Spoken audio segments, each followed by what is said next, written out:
Hi, you guys. Welcome back for our daily practice questions. It is day 272, and as always, I like to first start with my introduction and disclaimer before getting started with our questions for today. So, for those of you who are familiar with me, hey y'all. For those of you who are new here, welcome, welcome, welcome.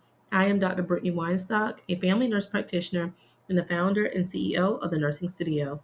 I provide resources, tools, review courses, review videos, review books, Q banks, digital flashcards, and more to assist nurses as well as nurse practitioners with success on their boards as well as in practice. I've been doing this since 2015, assisting nurses and nurse practitioners internationally with exam success. But y'all know my disclaimer and reminders that we know there's no absolutes in medicine. We treat on a patient by patient basis, and any of the questions that you see here, I have designed and created based on the current guidelines that are being tested on the ANCC as well as AANP exam. Now, any of my videos where I'm teaching on things that we currently do in practice, I will always say that so there's no confusion. So, with that being said, let's get into question number one for today. But before we get started, don't forget to hit the subscribe button so you're not missing any of my videos. And if you would like to gain access to my MP Test Success Toolkit, it is free and linked in the description. My website is also linked in the description and houses all of the resources that I offer. And as always, I like to direct you to my business profile by simply going to Google and searching The Nursing Studio, where you'll find my contact telephone number, link to my website, and testimonials from previous review students. All right, you guys, question number one. A 46-year-old African American woman with no history of diabetes or CKD presents with stage 2 hypertension with a blood pressure of 156 over 98. Which medication is the most appropriate initial therapy? Is it A, lisinopril, B, amlodipine, C, metoprolol, or D, clonidine? Take a moment and tell me what you got, y'all.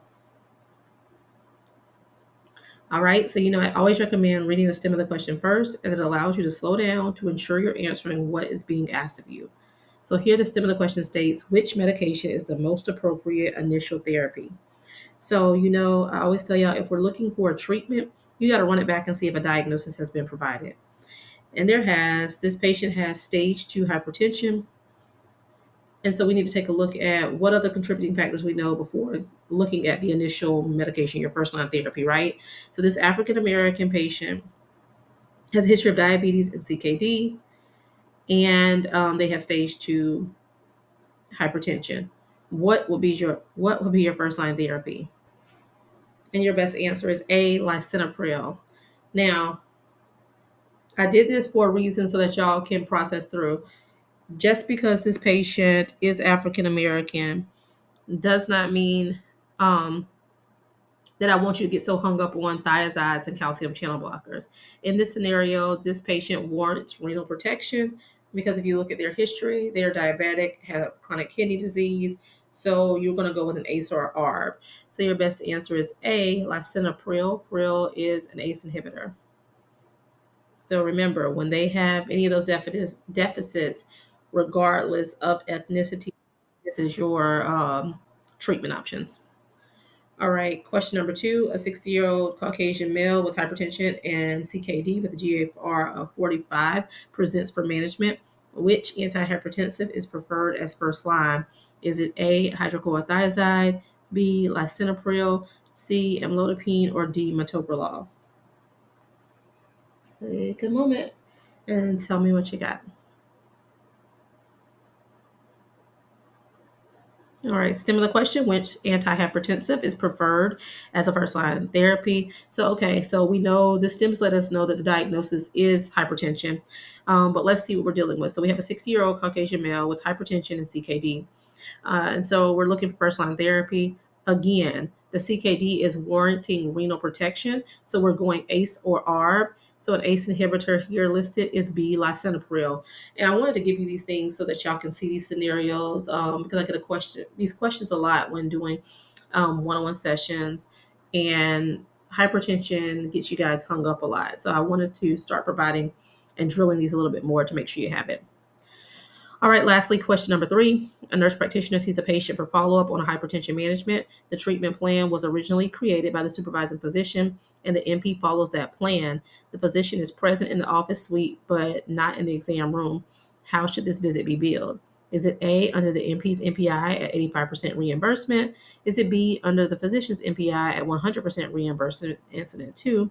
Is it C, it can't be billed since the NP provided the care? Or D, as a shared visit at 50% reimbursement? Take a moment and tell me what you got. All right, y'all. So stem of the question says, how should this visit be billed? Let's see what they're talking about. So we have an NP seeing a patient for follow-up on hypertension management. The supervising physician originally created the plan. The NP is doing the follow-up care. The physician is in office. So with this, you can do B. You can bill at 100% on the physician's NPI and classify this incident as incident to billing because the NP is just executing the follow-up care from what the supervising physician has already implemented, and the supervising physician is in the building. So those are the criteria for incident to billing. All right, you guys, I hope you found this helpful. As always, be sure to like, comment, subscribe, and share with whoever you may think may find this beneficial as well. But y'all know what to do. Y'all make sure y'all meet me back here. And if you need any of the resources that I do offer, feel free to reach out to the nursing studio by giving us a call at 803-400-6864. You can also shoot a text message to this number or shoot us an email to the nursing studio, the number one, at gmail.com. Everything that I offer is linked in the bio of this channel, including my website. And as I mentioned previously, my website is also linked in the description of this video. All right, y'all. Y'all know what to do. Y'all make sure y'all meet me back here. Happy studying. Bye, y'all.